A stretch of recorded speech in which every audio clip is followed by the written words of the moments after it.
اعوذ باللہ من الشیطان الرجیم بسم اللہ الرحمن الرحیم۔ السلام علیکم ورحمۃ اللہ وبرکاتہ۔ پیارے دوستو، میں امید کرتا ہوں آپ سب خیر و عافیت سے ہوں گے، اور اللہ تعالیٰ سے دعا کرتا ہوں اللہ تعالیٰ اس رمضان کے صدقے ہمیں تمام مصیبتوں، بلاؤں، بیماریوں، ہر قسم کی شر سے محفوظ رکھے، آمین۔ حضرت آمنہ رضی اللہ تعالیٰ عنہ کی وفات۔ حضور اقدس صلی اللہ تعالیٰ علیہ وآلہ وسلم کی عمر شریف جب 6 برس کی ہو گئی تو آپ کی والدہ ماجدہ رضی اللہ تعالیٰ عنہ آپ صلی اللہ علیہ وآلہ وسلم کو ساتھ لے کر مدینہ منورہ آپ کے دادا کے بنو عدی بن جار میں رشتہ داروں سے ملاقات یا اپنے شوہر کی قبر مبارک کی زیارت کرنے کے لیے تشریف لے گئیں۔ حضور صلی اللہ تعالیٰ علیہ وآلہ وسلم ماجد امی ایمن بھی آپ کے ساتھ سفر کر رہی تھی۔ وہاں سے واپس پر ابو نامی گاؤں میں حضرت بی بی آمنہ رضی اللہ تعالیٰ عنہ کی وفات ہو گئی اور وہ وہیں پر مدفن ہو گئیں۔ والد ماجد کا سایہ تو ولادت سے پہلے ہی اٹھ چکا تھا، اب والدہ ماجدہ کی آغوش شفقت کا بھی خاتمہ ہو گیا، لیکن حضرت بی بی آمنہ رضی اللہ تعالیٰ عنہ کا یہ در یتیم جس آغوش رحمت میں پرورش پا کر پروان چڑھنے والا ہے، وہ ان سب ظاہری اسباب تربیت سے بے نیاز ہیں۔ حضرت بی بی آمنہ رضی اللہ تعالیٰ عنہ کی وفات کے بعد حضرت امی ایمن رضی اللہ تعالیٰ عنہ آپ صلی اللہ علیہ وسلم کو مکہ مکرمہ لائیں اور آپ کے دادا عبد المطلب کے سپرد کر دیا، اور دادا نے آپ کو اپنی آغوش تربیت میں انتہائی شفقت محبت کے ساتھ پرورش کیا، اور حضرت ام ایمن رضی اللہ تعالیٰ عنہ آپ کی خدمت کرتی رہیں۔ جب آپ صلی اللہ علیہ وسلم کی عمر شریف 8 برس ہو گئی تو آپ کے دادا عبد المطلب کا بھی انتقال ہو گیا۔ چچا ابو طالب کے پاس عبد المطلب کی وفات کے بعد آپ صلی اللہ علیہ وسلم کے چچا ابو طالب نے آپ کو اپنی آغوش تربیت میں لیا، اور حضور صلی اللہ تعالیٰ علیہ وآلہ وسلم کی نیک خصلتوں اور دل لبھا دینے والی بچپن کی پیاری پیاری ادائیں نے ابو طالب کو آپ صلی اللہ تعالیٰ علیہ وآلہ وسلم کا ایسا دیوانہ بنا دیا کہ مکان کے اندر اور باہر ہر وقت آپ کے ساتھ ہی رکھتے، اپنے ساتھ کھلاتے، اپنے ساتھ پلاتے، اپنے ساتھ ہی آپ کا بستر بچھاتے، اور ایک لمحہ کے لیے بھی کبھی آپ اپنی نظروں سے اوجھل نہیں ہونے دیتے تھے۔ ابو طالب کا بیان کہ میں نے کبھی بھی نہیں دیکھا کہ حضور صلی اللہ تعالیٰ علیہ وآلہ وسلم کسی وقت بھی کوئی جھوٹ بولا ہو یا کبھی کسی کو دھوکہ دیا ہو، کبھی کسی کا کوئی حق مارا ہو، یا کسی لڑکوں کے ساتھ کھیلنے کے لیے تشریف لے گئے ہوں یا کسی کے خلاف تہذیب بات کی ہو، ہمیشہ انتہائی خوش اخلاق، نیک اطراء، نرم گفتگو، بلند کردار اور اعلیٰ درجے کے پاسار اور پرہیزگار تھے۔ آپ صلی اللہ علیہ وسلم کی دعا سے بارش ایک مرتبہ ملک عرب میں انتہائی خوفناک پڑ گیا۔ اہل مکہ نے بتوں سے فریاد کرنے کا ارادہ کیا، مگر ایک حسین و جمیل بوڑھے نے مکہ والوں سے کہا کہ اے اہل مکہ، ہمارے اندر ابو طالب موجود ہے جو بانی کعبہ حضرت ابراہیم خلیل اللہ رضی اللہ علیہ السلام کی نسل سے ہے اور کعبہ کے متولی اور سجادہ نشین بھی ہیں۔ ہمیں ان کے پاس چل کر دعا کی درخواست کرنی چاہیے۔ چنانچہ سردان عرب ابو طالب کی خدمت میں حاضر ہوئے اور فریاد کرنے لگے، اے ابو طالب، کت کی آگ نے سارے عرب کو جھلسا کر رکھ دیا۔ جانور گھاس پانی کے لیے ترس رہے ہیں اور انسان دانا پانی نہ ملنے سے تڑپ تڑپ کر دم توڑ رہے ہیں۔ قافلوں کی آمد بند ہو چکی ہے اور ہر طرف بربادی ویرانی کا دور ہے۔ آپ بارش کے لیے دعا کیجیے۔ اہل عرب کی فریاد سن کر ابو طالب کا دل بھر آیا اور حضور صلی اللہ تعالی علیہ وآلہ وسلم کو ساتھ لے کر حرم کعبہ میں گئے اور حضور صلی اللہ علیہ وسلم کو دیوار کعبہ سے ٹیک لگا کر بٹھا دیا اور دعا مانگنے میں مشغول ہو گئے۔ درمیان دعا حضور صلی اللہ تعالی علیہ وسلم نے اپنی انگشت مبارک کو آسمان کی طرف اٹھایا اور دم چار طرف سے بادل نمودار ہو گئے اور فوراً ہی اس زور کا باران رحمت برسا کہ عرب کی زمین سیراب ہو گئی۔ جنگلوں اور میدانوں میں ہر طرف پانی ہی پانی نظر آنے لگا۔ چٹان کی میدان زمینیں سرسبز شاداب ہو گئیں۔ کت دفع ہو گیا اور کال ٹل گیا اور سارا عرب خوشحال نحال ہو گیا۔ چنانچہ ابو طالب نے اپنے اس طویل قصیدے میں، جس کو انہوں نے حضور اقدس صلی اللہ علیہ وسلم کی مدح میں نظم کیا ہے، اس واقعہ کو ایک شاعر نے اس طرح ذکر کیا ہے، یعنی وہ حضور صلی اللہ تعالی علیہ وسلم ایسے گورے رنگ والے ہیں کہ ان کے رخ انور کے ذریعے بدلی سے بارش طلب کی جاتی ہے۔ وہ یتیموں کا ٹھکانہ اور بیواؤں کے نگہبان ہیں۔ امی کلب حضور اقدس صلی اللہ تعالی علیہ وآلہ وسلم کا کلب امی ہے۔ اس لفظ کے دو معنی ہیں، یا تو یہ امی کری کی طرف نسبت ہے۔ امی الکری مکہ مکرمہ کا کلب ہے، لہٰذا امی کے معنی مکہ مکرمہ کے رہنے والے، یا امی کے یہ بھی معنی ہیں کہ آپ نے دنیا میں کسی انسان سے لکھنا پڑھنا نہیں سیکھا۔ حضور اقدس صلی اللہ تعالی علیہ وآلہ وسلم کا بہت ہی عظیم الشان معجزہ ہے کہ دنیا میں کسی نے آپ کو نہیں پڑھایا نہ لکھایا، مگر خداوند قدوس نے آپ کو اس قدر علم عطا فرمایا کہ آپ کا سینہ اولین و آخر کے علوم و معرفت کا خزانہ بن گیا، اور آپ پر ایسی کتاب نازل ہوئی جس کی شان ہر چیز کی روشن بیان کرتی۔ حضرت مولانا جامی رحمت اللہ علیہ نے کیا خوب فرمایا ہے، نگار مت کی بت نرفت و خط تنوس، یعنی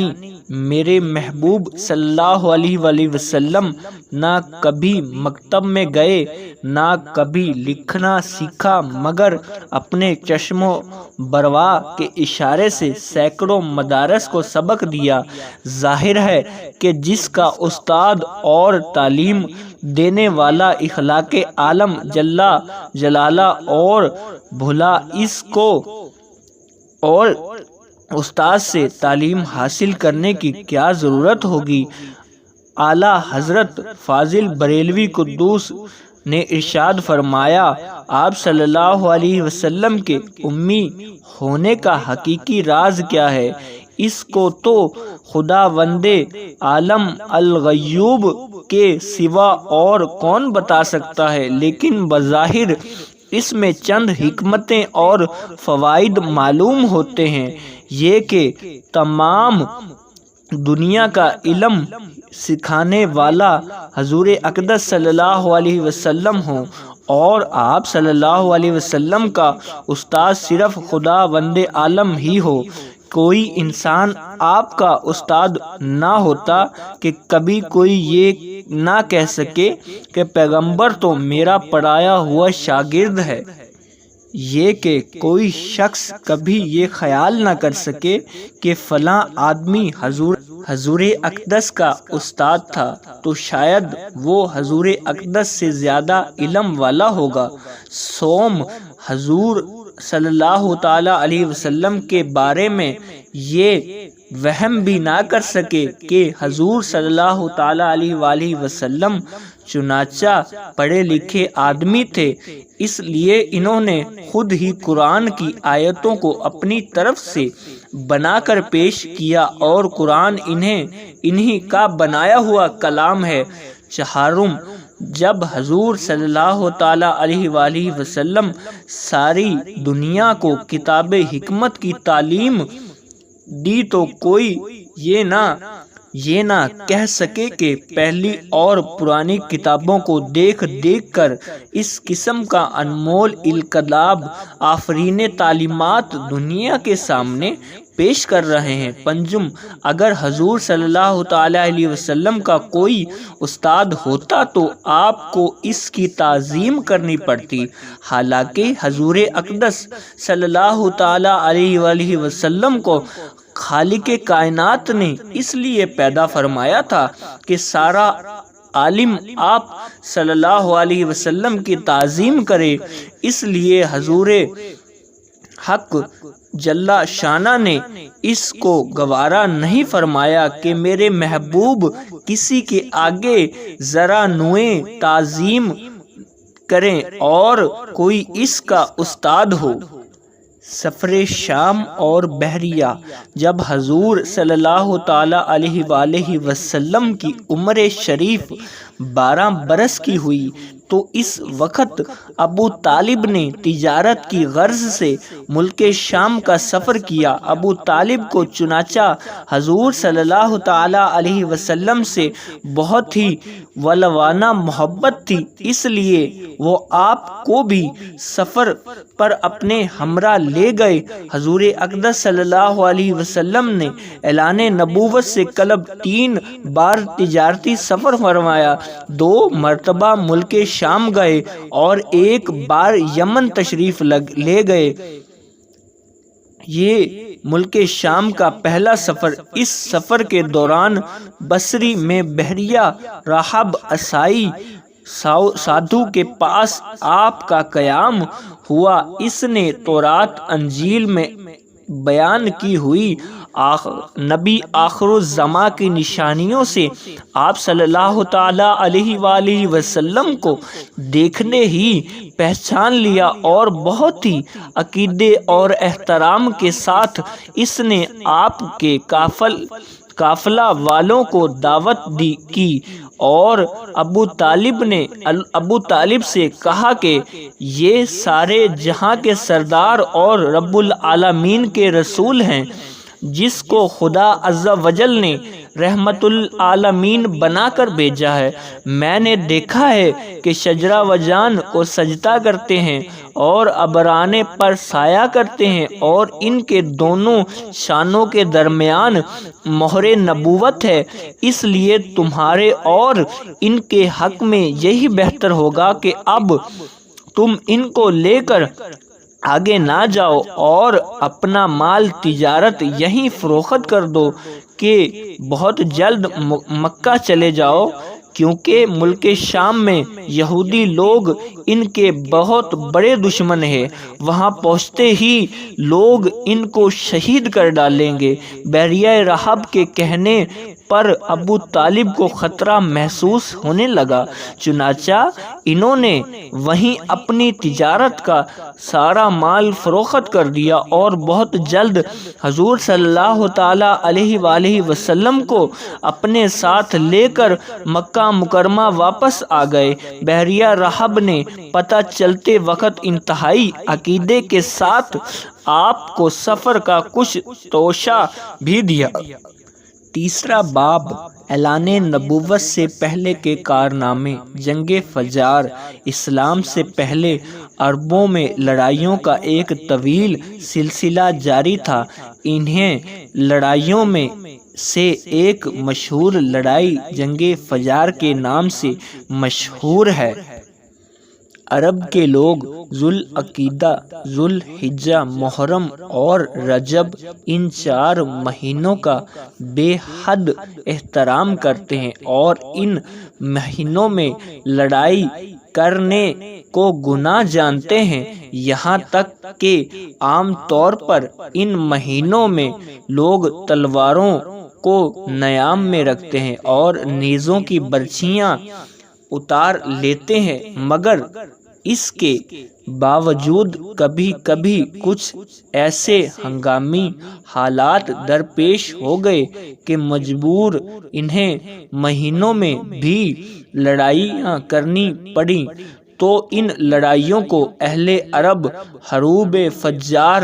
گناہ کی لڑائی کہتے ہیں۔ سب سے آخری جنگ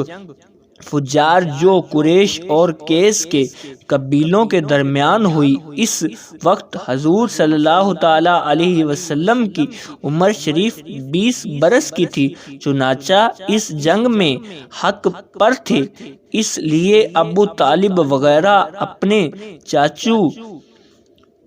کے ساتھ آپ نے بھی اس جنگ میں شرکت فرمائی، مگر کسی ہتھیار نہیں اٹھایا، صرف اتنا ہی کیا کہ اپنے چاچو کو تیر اٹھا کر دیتے رہے۔ اس لڑائی میں پہلے کیس اور پھر قریش غالب آئے اور آخر کار صلح پر اس لڑائی کا خاتمہ ہوا۔ حلف الفضول۔ روز روز کی لڑائیوں سے عرب کے سینکڑوں گھرانے برباد ہو گئے، ہر طرف بد امنی اور آئے دن کی لوٹ مار سے ملک کا امن و امان غارت ہو چکا تھا۔ کوئی شخص اپنی جان و مال کو محفوظ نہیں سمجھتا تھا، نہ دن کو چین نہ رات کو آرام۔ اس وحشت ناک صورتحال سے تنگ آ کر کچھ صلح پسند لوگوں نے جنگ فجار کے خاتمے کے بعد ایسی اصلاحی تحریک چلائی، چنانچہ بنو ہاشم، بنو ہزرہ، بنو اسد وغیرہ قبائل قریش کے بڑے بڑے سردار عبداللہ بن جعان کے مکان پر جمع ہو گئے اور حضور اقدس صلی اللہ علیہ وسلم کے چچا بیرین عبد المطلب نے یہ تجویز پیش کی کہ موجودہ حالات کو سدھارنے کے لیے کوئی معاہدہ کرنا چاہیے، چنانچہ خاندان قریش کے سردار نے بقائے باہم کے اصول پر جیو اور جینے دو کے قسم کا ایک معاہدہ اور حلف اٹھا کر عہد کیا کہ ہم لوگ ملک سے بے امنی دور کریں گے، مسافر کی حفاظت کریں گے، غریبوں کی امداد کریں گے، مظلوموں کی حمایت کریں گے، کسی ظالم عازب کو مکہ میں نہیں رہنے دیں گے۔ اس معاہدے میں حضور اقدس صلی اللہ تعالی علیہ وآلہ وسلم بھی شریک تھے۔ آپ کو یہ معاہدہ اس قدر عزیز تھا کہ اعلان نبوت کے بعد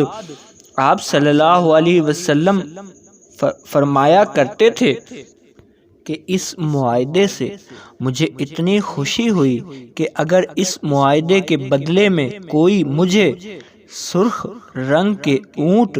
بھی دیتا تو مجھے اتنی خوشی نہیں ہوتی۔ اور آج اسلام میں بھی اگر کوئی مظلوم کہہ کر مجھے مدد کے لیے پکارے تو میں اس کی مدد کے لیے تیار رہوں گا۔ اس تاریخی معاہدے کو حلف الفضول اس لیے کہتے ہیں کہ قریش کے اس معاہدے سے بہت پہلے مکہ میں قبیلہ جرہم کے سردار کے درمیان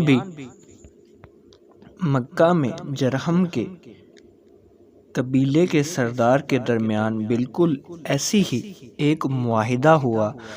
اور جو قبیلہ جرہم کے لوگ اور اس معاہدے کے محرک تھے، ان سب لوگوں کا نام فضل تھا، یعنی فضل بن حارث اور فضل بن وعیدہ اور فضل بن فاضلہ۔ اس لیے اس معاہدے کا نام حلف الفضول رکھ دیا گیا، یعنی ان چند آدمیوں کا معاہدہ جن کے نام پر فضل تھے۔ ملک شام کا دوسرا سفر۔ جب آپ صلی اللہ تعالیٰ علیہ وآلہ وسلم کی عمر شریف تقریباً 25 سال کی ہوئی تو آپ کی امانت و صداقت کا چرچا دور دور تک پہنچ چکا تھا۔ حضرت خدیجہ مکہ کی ایک بہت ہی مالدار عورت تھی۔ ان کے شوہر کا انتقال ہو چکا تھا۔ ان کی ضرورت تھی کہ کوئی امانت اور دیانت دار مل جائے تو اس کے ساتھ اپنی تجارت کا مال و سامان ملک شام بھیجیں۔ چنانچہ اس کی نظر انتخاب نے اس کا کام کے لیے حضور اقدس کو منتخب کیا اور کہا بھیجا کہ آپ صلی اللہ علیہ وسلم میرا تجارت لے کر ملک شام جائیں۔ جو معاوضہ میں دوسروں کو دیتی ہوں، آپ صلی اللہ علیہ وآلہ وسلم امانت و دیانت دار کی بنا پر میں آپ کو اس کا 2 گنا دوں گی۔ حضور اقدس صلی اللہ تعالیٰ علیہ وسلم نے ان کی درخواست منظور فرما لی اور تجارت کا مال و سامان لے کر ملک شام روانہ ہو گئے، اور سفر میں حضرت خدیجہ رضی اللہ تعالیٰ عنہ نے اپنے ایک متعدد غلام مسیر کو بھی آپ صلی اللہ تعالیٰ علیہ وسلم کے ساتھ روانہ کر دیا تاکہ آپ کی خدمت کرتا رہے۔ آپ صلی اللہ تعالیٰ علیہ وسلم ملک شام کے مشہور شہر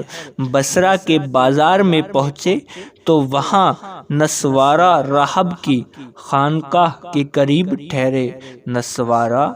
مصر کے بہت پہلے سے جانتا پہچانتا تھا۔ حضور صلی اللہ تعالی وسلم کی صورت دیکھتے ہی نتوارہ مصر کے پاس آیا اور دریافت کیا کہ اے میرے مسیر، یہ شخص کون ہے جو اس درخت کے نیچے اتر پڑے ہیں؟ مسیرہ نے جواب دیا کہ یہ مکہ کے رہنے والے اور خاندان بنو ہاشم کے چشم و چراغ ہیں۔ ان کا نامی محمد اور کلب امین ہے۔ نسوارہ نے کہا کہ سوائے نبی کے اس درخت کے نیچے آج تک کبھی کوئی دوسرا شخص اترا نہیں، اس لیے مجھے یقین کامل ہے کہ نبی آخر الزماں یہی ہیں، کیونکہ آخری نبی کی تمام نشانیاں جو میں نے توریت انجیل میں پڑھی ہیں وہ سب ان میں دیکھ رہا ہوں۔ کاش میں اس وقت زندہ رہتا جب یہ اپنی نبوت کا اعلان کریں گے تو میں ان کی بھرپور مدد کرتا اور پوری جان نثاری کے ساتھ ان کی خدمت گزاری میں اپنی تمام عمر گزار دیتا۔ اے مسیرو، تم کو نصیحت و وصیت کرتا ہوں کہ خبردار ایک لمحہ کے لیے بھی ان سے جدا نہ ہونا اور انتہائی خلوص و عقیدے کے ساتھ ان کی خدمت کرتے رہنا، کیونکہ اللہ تعالیٰ نے ان کو خاتم النبیین ہونے کا شرف عطا فرمایا ہے۔ حضور اقدس صلی اللہ تعالی علیہ وآلہ وسلم نے بصرہ کے بازار میں بہت جلد تجارت کا مال فروخت کر دیا۔ مکہ مکرمہ واپس آ گئے۔ واپسی میں جب آپ کا قافلہ شہر مکہ میں داخل ہونے لگا تو حضرت بی بی خدیجہ رضی اللہ تعالی عنہ نے ایک بالا خانے پر بیٹھی ہوئی قافلے کی آمد کا منتظر دیکھ رہی تھی۔ جب ان کی نظر حضور صلاۃ السلام پر پڑی تو انہوں نے ایسا نظر آیا کہ دو فرشتے آپ صلی اللہ علیہ وسلم کے سر پر دھوپ سے سایہ کیے ہوئے ہیں۔ حضرت خدیجہ رضی اللہ تعالی عنہ کی قلب پر اس نورانی منظر کا ایک خاص اثر ہوا اور وہ فطرت عقیدے سے انتہائی دولتانہ محبت کے ساتھ حسین جلوہ تھی۔ پھر اپنے غلام مسیرہ سے انہوں نے کئی دن کے بعد اس بات کا ذکر کیا تو مسیرہ نے بتایا کہ میں تو پورے سفر میں ہی منتظر منظر دیکھتا رہا ہوں کہ اور اس کے علاوہ میں نے بہت سی عجیب و غریب باتوں کا مشاہدہ کیا ہے۔ پھر مصرع نے نسوار راہب کی گفتگو اور اس کی عقیدت و محبت کا ذکر بھی کیا۔ یہ سن کر حضرت بی بی خدیجہ رضی اللہ تعالی عنہ کو آپ سے بے حد بے پناہ قلبی تعلق اور بے حد عقیدت و محبت ہو گئی اور یہاں تک ان کا دل جگ گیا کہ انہیں آپ صلی اللہ علیہ وسلم سے نکاح کی رغبت ہوئی۔ نکاح حضرت بی بی خدیجہ رضی اللہ تعالی عنہ مال و دولت کے ساتھ انتہائی شریف اور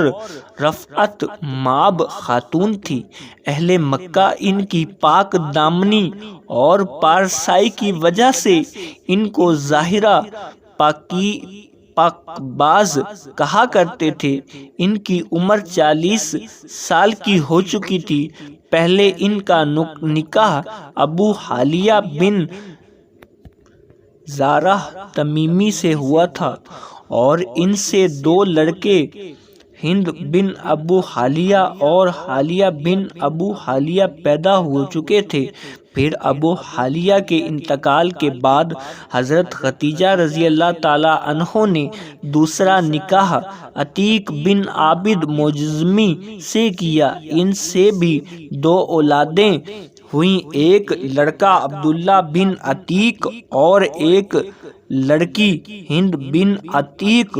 حضرت خدیجہ رضی اللہ تعالیٰ عنہ کے دوسرے شوہر عتیق کا بھی انتقال ہو چکا تھا۔ بڑے بڑے سرداران قریش ان کے ساتھ عقد نکاح کی خواہش مند تھے، لیکن انہوں نے سب پیغامبروں کو ٹھکرا دیا مگر حضور اقدس صلی اللہ تعالی علیہ وآلہ وسلم کے پیغمبرانہ اخلاق و عادات کو دیکھ کر آپ صلی اللہ علیہ وسلم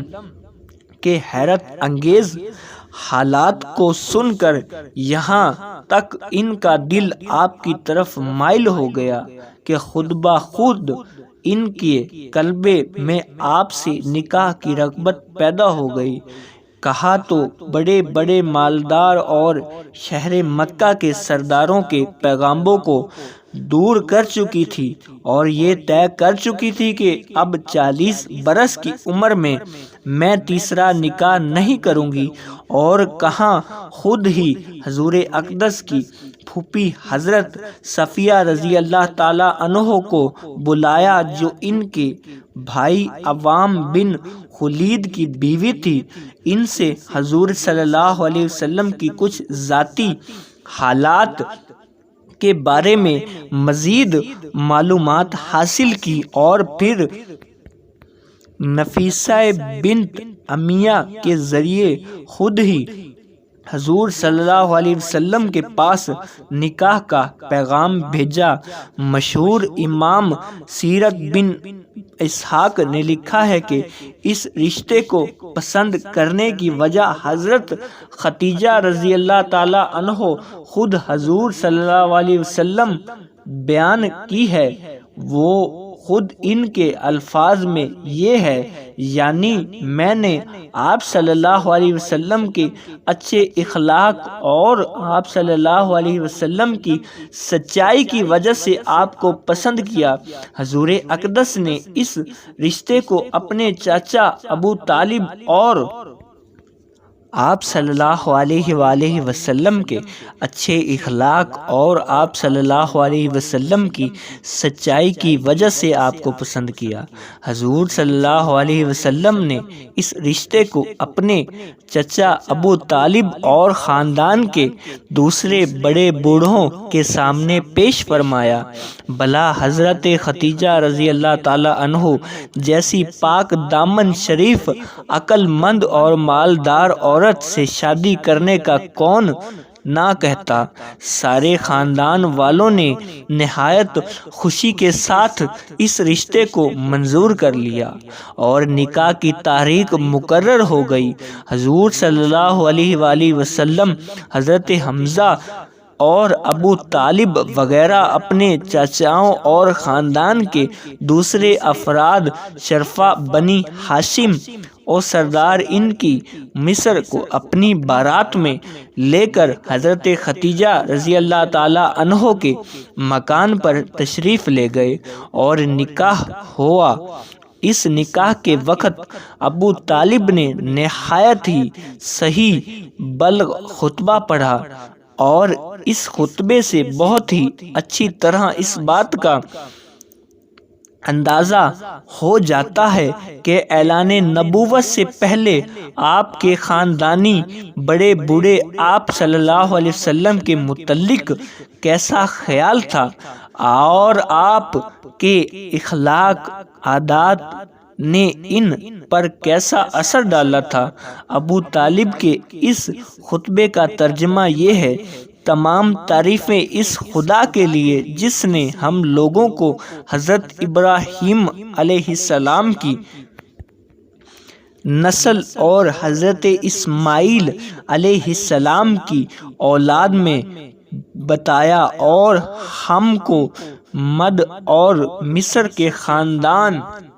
میں پیدا فرمایا اور اپنے گھر کعبے کا نگہبان اور اپنے حرم کا منظم بنایا اور ہم کو علم و حکمت والا گھر اور امن والا حرم عطا فرمایا اور ہم لوگوں پر حاکم بتایا۔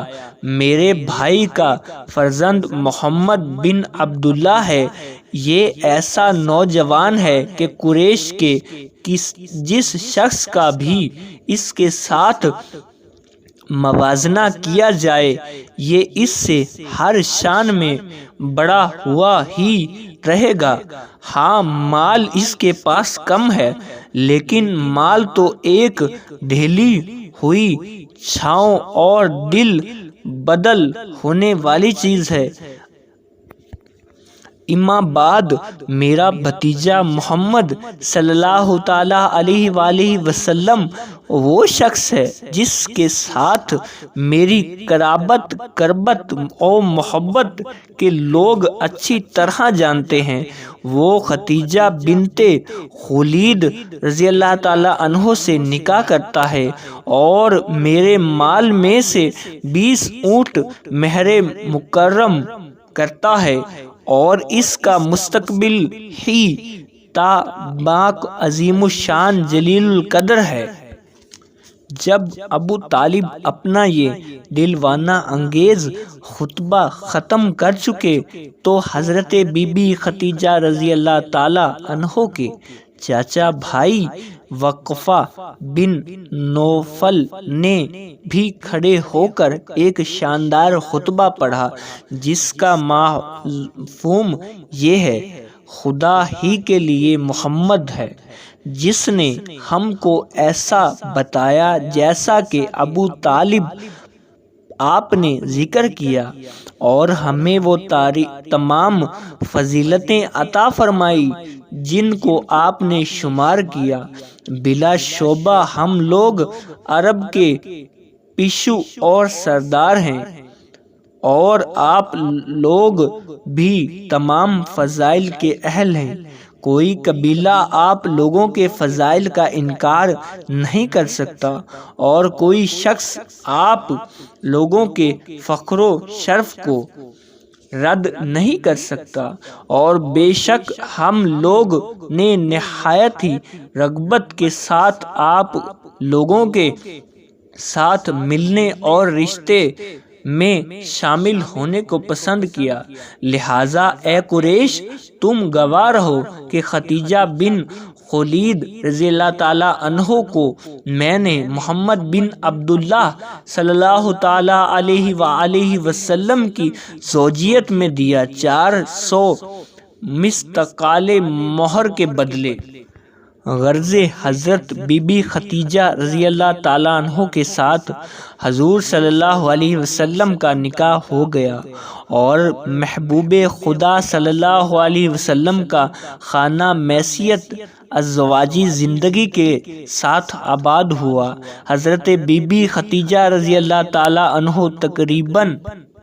برس تک حضور صلی اللہ علیہ وسلم کی خدمت میں رہیں، اور ان کی زندگی میں حضور صلی اللہ علیہ وسلم نے کوئی دوسرا نکاح نہیں فرمایا۔ حضور صلی اللہ علیہ وسلم کے ایک فرزند ابراہیم رضی اللہ تعالیٰ عنہ کے سوا باقی آپ کی تمام اولاد حضرت ختیجہ ہی کے بطن سے پیدا ہوئی، جن کا تفصیلی بیان آگے آئے گا۔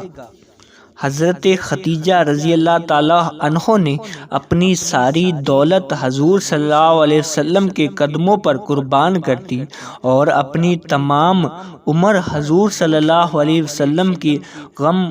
خساری اور خدمت میں نثار کر دی، جس کی تفصیل آئندہ صفحات تحریر کی جائے گی۔ کعبہ کی تعمیر آپ صلی اللہ علیہ وسلم کی راست بازی اور ایمانت و دیانت کی بدولت خدا وند عالم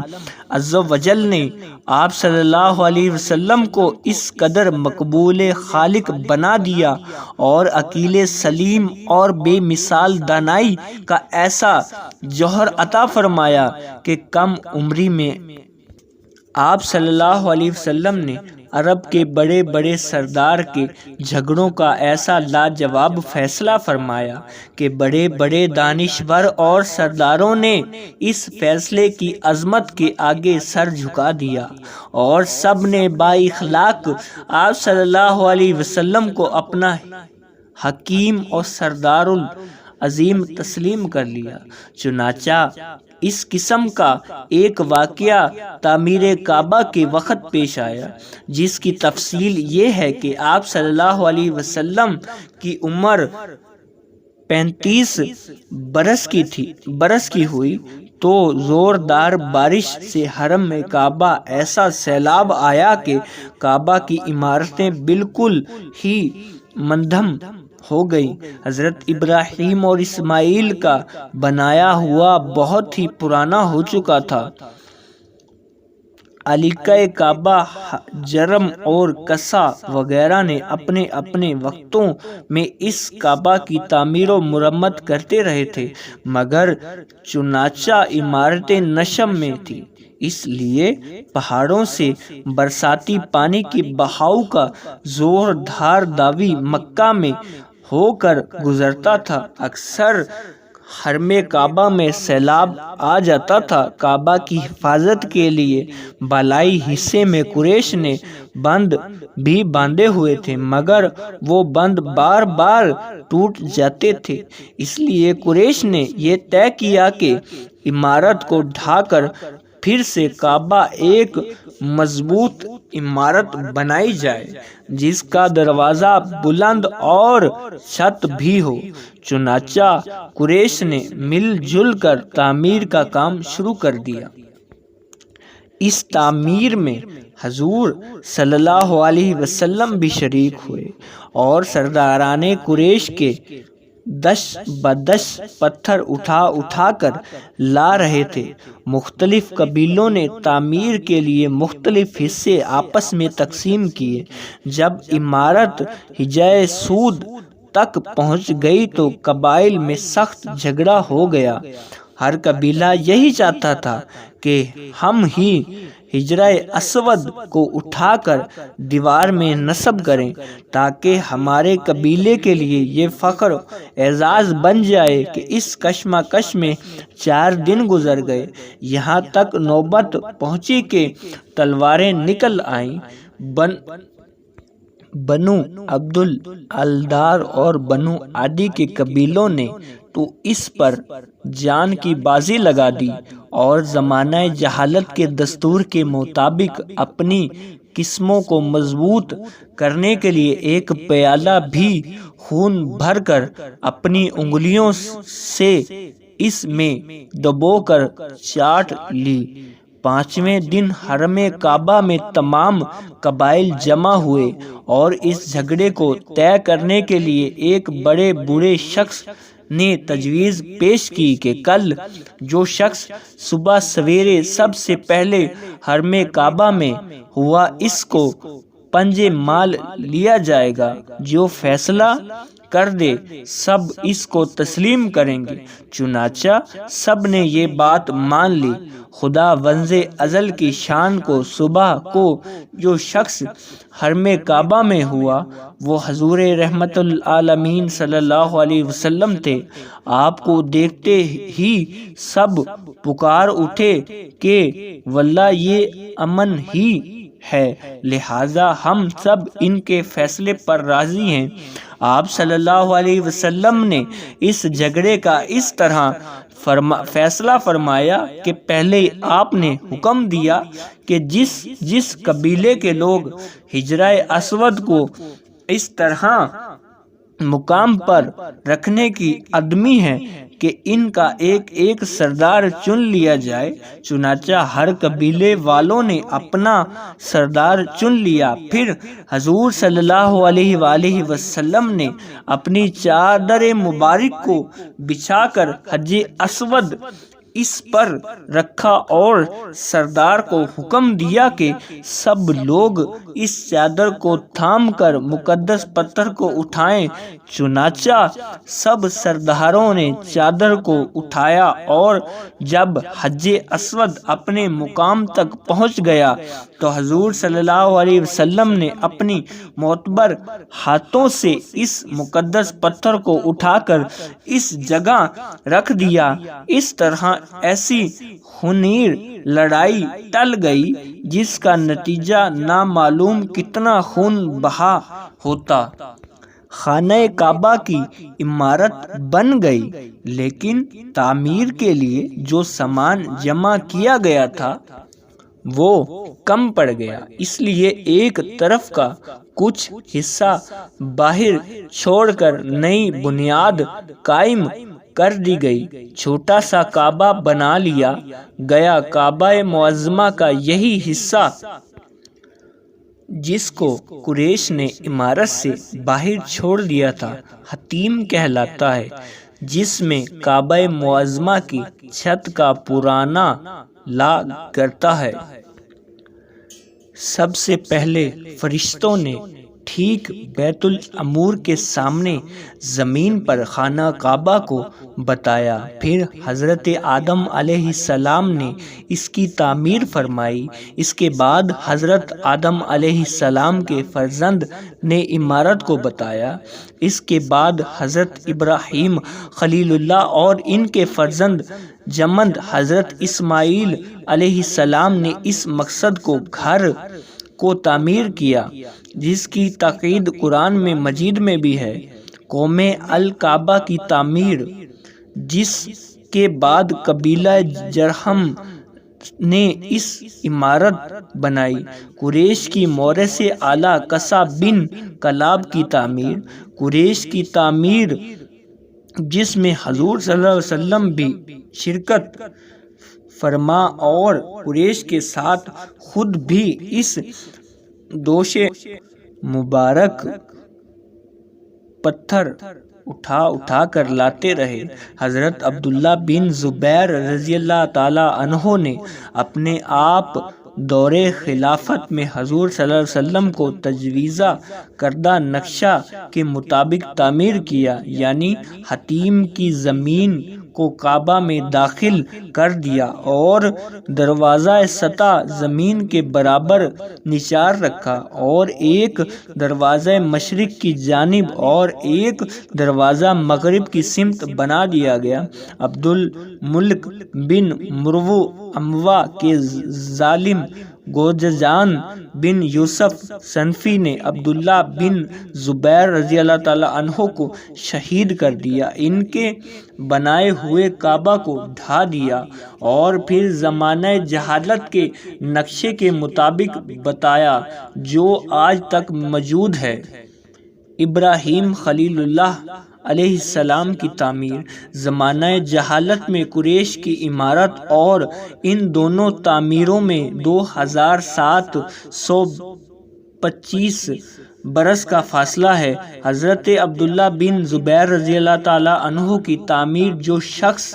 جو قریش کی تعمیر کے بسائلی سال بعد ہوئی، حضرت ملائکہ اور حضرت آدم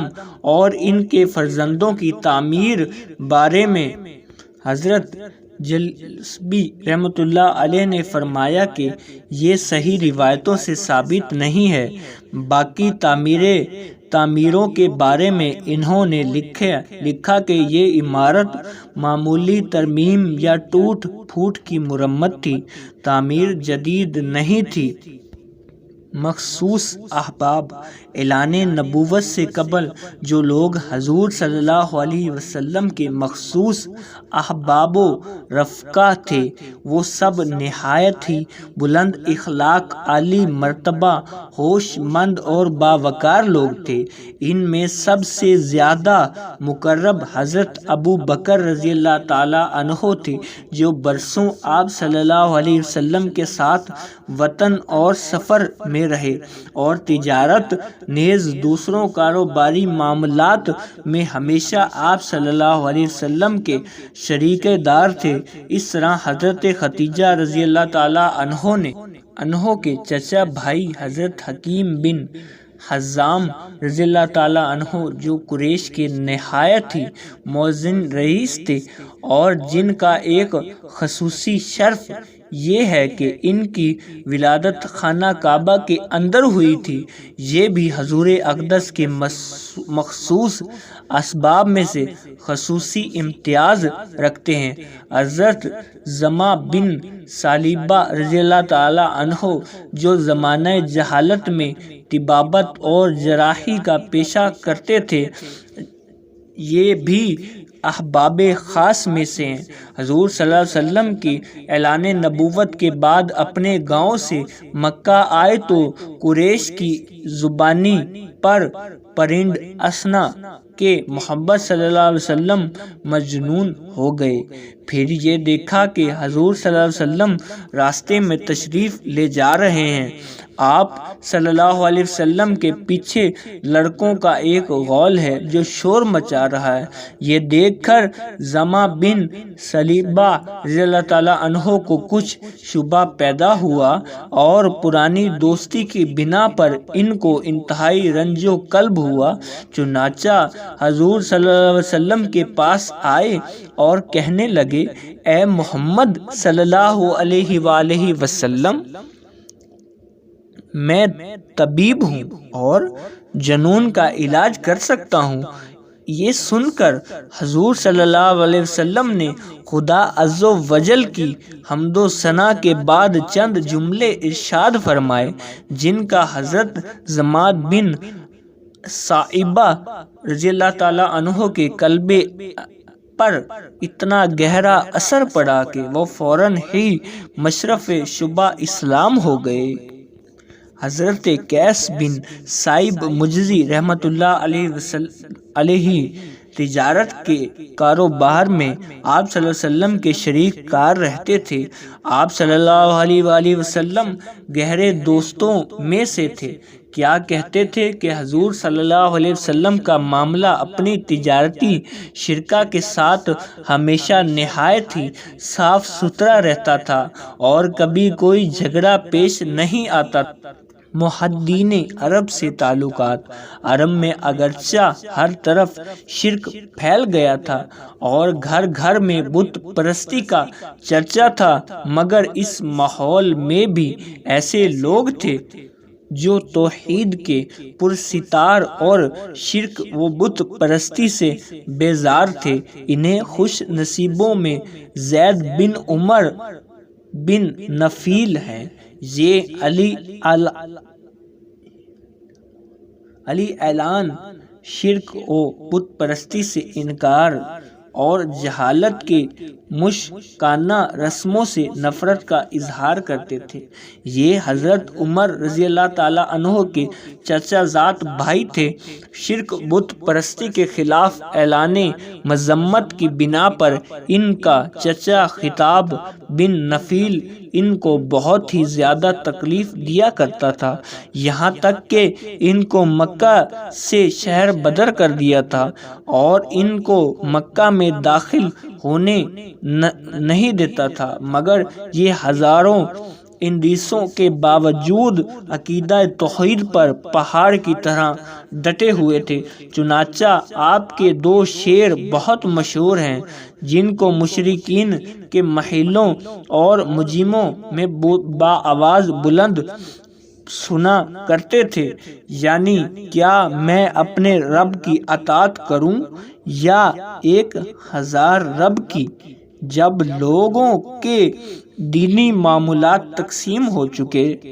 میں تو لات عزوی کو چھوڑ دیا اور ہر بصیرت یہ مشرکین کے دین منصفر ہو کر دین برحق کی تلاش میں ملک شام چلے گئے۔ وہاں ایک یہودی عالم سے ملے اور پھر نصرانی پارسائی سے ملاقات کی، اور جب آپ نے یہودی نصرانی دین کو قبول نہیں کیا تو ان دونوں نے دین حنیف کی طرف آپ کی رہنمائی کی، جو حضرت ابراہیم خلیل اللہ علیہ السلام کا دین تھا، اور ان دونوں نے بھی یہ بتایا کہ حضرت ابراہیم نہ یہودی تھے نہ نصرانی تھے، وہ ایک خدائی واحد کے سوا کسی کی عبادت نہیں کرتے تھے۔ یہ سن کر زید بن عمر بن نفیل ملک شام سے واپس مکہ آئے اور ہاتھ اٹھا کر مکہ میں بلند آواز سے کہا کرتے کہ اے لوگو، گواہ رہو کہ میں حضرت ابراہیم کے دین پر ہوں۔ اعلان نبوت سے پہلے حضور صلی اللہ علیہ وسلم کے ساتھ زید بن عمر نفیل کو بڑا خاص تعلق تھا اور کبھی کبھی ملاقاتیں بھی ہوتی تھیں۔ چنانچہ عبداللہ بن عمر رضی اللہ تعالیٰ عنہ ایک مرتبہ وحی نازل ہونے سے پہلے حضور اقدس کی بلند بلحدی کی ترائی میں زید بن عمر نفیل سے ملاقات ہوئی۔ پہلے حضور صلی اللہ علیہ وسلم دسترخوان پیش کھانا کیا۔ جب حضور صلی اللہ علیہ وسلم نے کھانے سے انکار کر دیا تو زید بن عمر نفیل کہنے لگے، میں بتوں کے نام پر ذبح کیے ہوئے جانور کا گوشت نہیں کھاتا، صرف وہی ذبح کھاتا ہوں جو اللہ تعالیٰ کے نام پر ذبح کیا جائے۔ پھر قریش کے ذبیحوں کی برائیاں بیان کرنے لگے اور قریش کے مخاطب کر کے کہنے لگے، بکری کو اللہ تعالیٰ نے پیدا کیا اور اللہ تعالیٰ نے اس کے لیے آسمان سے پانی برسایا اور زمین سے گھاس اگائی، پھر اے قریش تم بکریوں کو اللہ کے غیر بتوں کے نام پر ذبح کرتے ہو۔ حضرت اسماء بنت ابو بکر رضی اللہ تعالیٰ عنہ کہتی ہیں کہ میں نے زید بن عمر نفیل کو دیکھا کہ وہ خانہ کعبہ سے ٹیک لگائے ہوئے کہتے تھے کہ اے جماعت قریش، خدا کی قسم میرے سوا تم میں سے کوئی بھی حضرت ابراہیم کے دین پر نہیں۔ کاروباری مشاغل حضور اقدس صلی اللہ علیہ وسلم کا اصلی خاندانی پیشہ تجارت تھا، اور چنانچہ آپ صلی اللہ تعالی علیہ وآلہ وسلم بچپن ہی سے ابو طالب کے ساتھ کئی بار تجارتی سفر فرما چکے تھے، جس سے آپ صلی اللہ علیہ وسلم کو تجارت لین دین کا کافی تجربہ حاصل ہو چکا تھا۔ اس لیے ذریعہ معاش کے لیے آپ صلی اللہ علیہ وسلم نے تجارت کا پیشہ اختیار فرمایا اور تجارت کے غرض سے شام، بصرہ اور یمن کا سفر فرمایا، اور ایسی ریاست بازی اور امانت داری کے ساتھ آپ صلی اللہ علیہ وسلم نے تجارت اور کاروبار کیا کہ آپ کے شرکا کار اور اہل بازار آپ صلی اللہ علیہ وسلم کو امین کے قلب سے پکارنے لگے۔ ایک کامیاب تاجر کے لیے امانت سجائی، وعدے کی پابندی، خوش اخلاقی تجارت کی جان ہے۔ ان خصوصیات میں مکہ کے تاجر امین صلی اللہ علیہ وسلم نے جو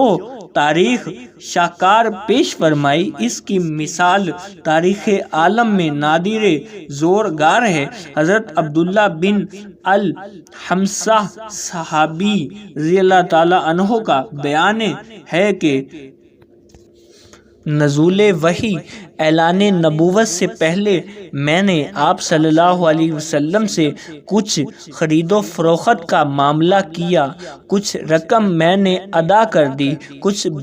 باقی رہ گئی۔ میں نے وعدہ کیا میں نے ابھی آ کر باقی رقم بھی ادا کر دوں گا۔ اتفاق سے 3 دن تک مجھے اپنا وعدہ یاد نہیں آیا۔ تیسرے دن جب میں اس جگہ پہنچا جہاں میں نے آنے کا وعدہ کیا تھا، تو حضور صلی اللہ علیہ وآلہ وسلم کو اس جگہ منتظر پایا، مگر میری اس وعدہ خلافی سے حضور صلی اللہ علیہ وسلم کے ماتھے پر ایک ذرہ بل نہیں آیا، بس صرف اتنا ہی فرمایا، تم کہاں تھے؟ میں اس مقام پر 3 دن سے تمہارا انتظار کر رہا ہوں۔ اس طرح ایک صحابی حضرت صائب رضی اللہ تعالیٰ عنہ جب مسلمان ہو کر بارگاہ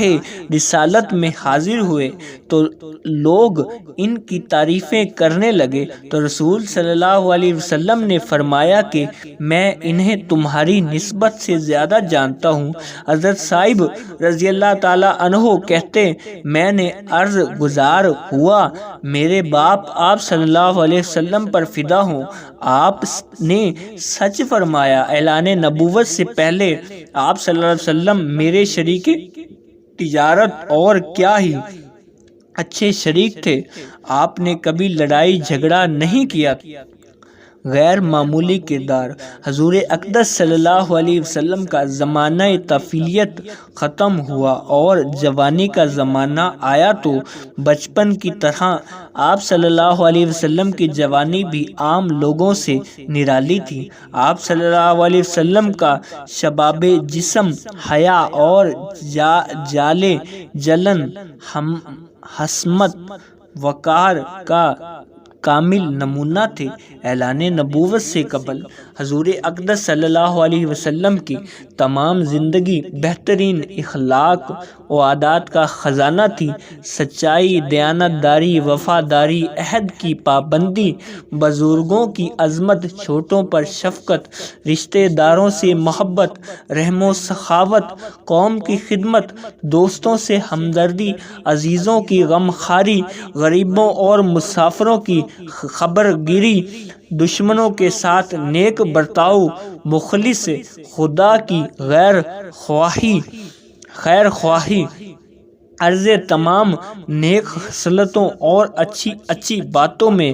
آپ صلی اللہ علیہ وسلم اتنی بلند منزل پر پہنچے ہوئے تھے کہ دنیا کے بڑے سے بڑے انسان کے لیے وہاں تک رسائی تو کیا اس کا تصور بھی ممکن نہیں۔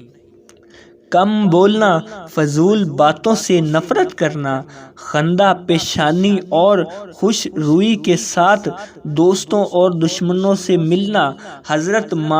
ہر معاملے میں سادگی اور صفائی کے ساتھ بات کرنا حضور صلی اللہ علیہ وسلم کا خاص شیوا تھا۔ حرص، طمع، دغا،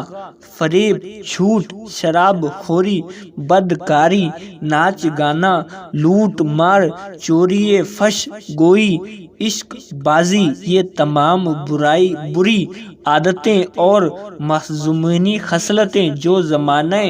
جہالت میں گویا ہر گوچے کے خمیر میں ہوئی تھی، حضور صلی اللہ علیہ وسلم کی ذات گرامی اور ان کے عیب و نفائذ سے پاک صاف رہیں۔ آپ صلی اللہ علیہ وسلم کی ریاست بازی اور امانت و دیانت داری کا پورے عرب میں شہر میں تھا، اور مکہ کے ہر چھوٹے بڑے کے دلوں میں آپ صلی اللہ علیہ وسلم کی برگزیدہ اخلاق کا اعتبار سب کی نظروں میں آپ صلی اللہ تعالیٰ علیہ وسلم ایک خاص وقار رکھتے تھے۔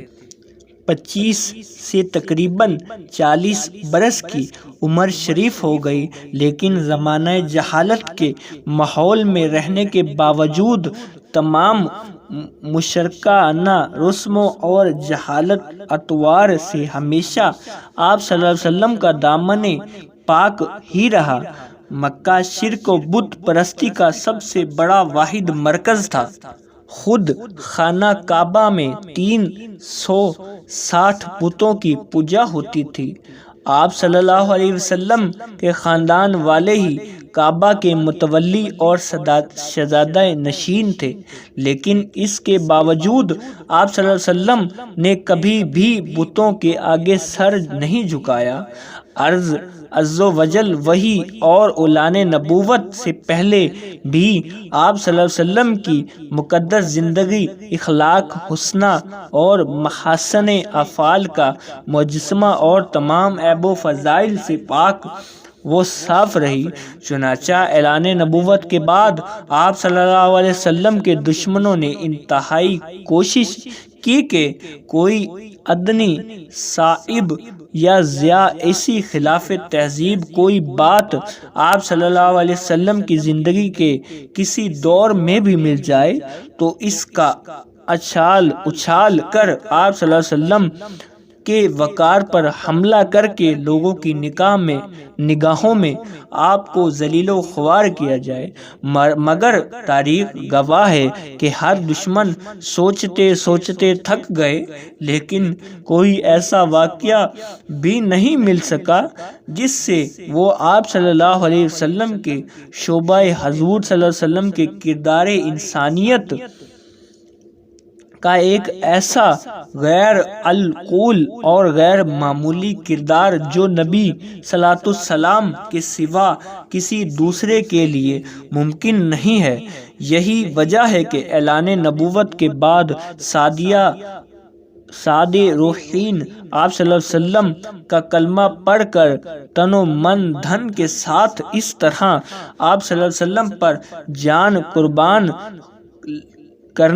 ہونے لگے کہ ان کی جان نثاریوں کو دیکھ کر شمع کے پروانے بھی جان نثاریوں کا سبق سیکھا، اور حقیقت شناس لوگ فطرت عقیدے سے آپ صلی اللہ علیہ وسلم کی حسین و صداقت پر اپنی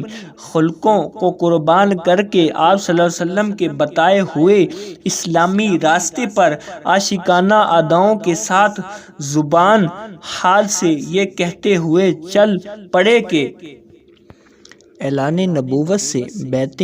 عقبہ تک جب حضور صلی اللہ علیہ وسلم کی مقدس زندگی کا 40واں سال شروع ہوا تو ناگہان